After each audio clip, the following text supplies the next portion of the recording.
Mery the Spider. Once upon a time, there was a spider named Mery. Mery spent her days weaving and maintaining her webs. Unfortunately, the other creatures in the forest were often afraid of her. Whenever they saw an insect caught in her web, they would call her dangerous and evil, gossiping about how she must be wicked to not let the insects live peacefully.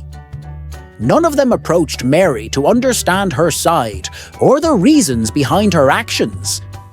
One day, Mery noticed a little bird surrounded by a swarm of mosquitoes. The bird was desperately trying to escape the biting insects and the viruses they might carry. Exhausted and overwhelmed, the bird fell to the ground, still covered in mosquitoes. Seeing the bird in distress, Mery quickly moved in and used her web to capture as many mosquitoes as possible.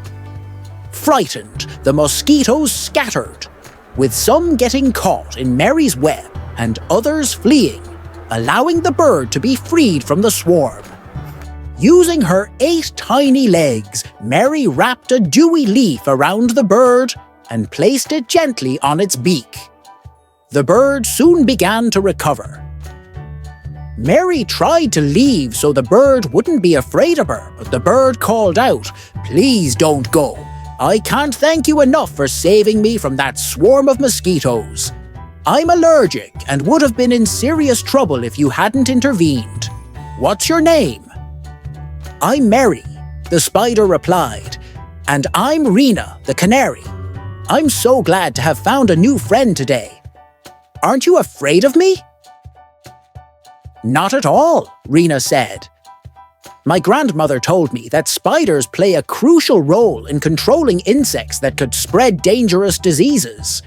Without spiders like you, those insects would be much harder to manage." "Thank you," said Mery, touched by Rena's words. That day, Mery realized that she, like all living creatures, had an important role in the world. The friendship with Rena helped her seem less frightening to the other animals. Rena told the other creatures about how Mery had saved her from the mosquitoes, and from then on, no one in the forest spoke ill of the kind spider. So, dear children, remember, never judge someone without understanding the reasons for their actions.